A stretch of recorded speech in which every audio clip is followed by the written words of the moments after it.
د یو بل ملګري تپوس کړی دی چې طاووس چې دی په اردو کې چې ورته مور ویلی کېدلی شي او په عربۍ کې او دارنګې په پښتو کې ورته خلک طاووس وایي. د دې خوراک څنګه دی؟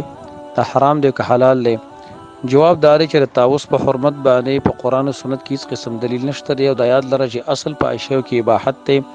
قرآن کې الله فرمایلی هو الذي خلق لكم ما في الارض جميعا. د دې آیت د عموم نه دا معلومیږي چې طاووس چې کوم دا حلال دی که دی او حرمت چرته قرآن حدیث کې نقل وي نو بیا موږ ویلی وی چې دا حرام دی. بل دا چې نبی صلی الله علیه وسلم هغه یوه قاعده کلیه د مرغانو په باره کې ویلې ده چې نهى رسول الله صلی الله علیه وسلم عن كل ذي ناب من السباع وعن كل ذي مخلب من الطير. نبی صلی الله علیه وسلم منع کړی دا د هر داړور حیوان نه کوم حیوان چې هغه ذونابي منه دوه داړې لري او ما ته کوي لکه ګیدړ شو، زمری شو، شرمخ شو او دارنګې چیتا شو وغیره.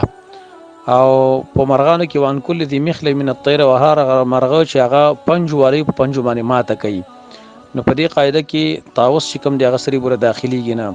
دغه خوراک چې کوم دی هغه بدن له ضرر هم نه ورکوي، مات هم نه کوي، مردار هم نه خوري. او د دې لپاره تقریبا 15-14 قاعدې دي د حیواناتو دغې د حرمت او د حلت معلومولو لپاره. لہذا په یوه قاعده کې هم نه داخليږي او اصل په اشیاو کې اباحت دی.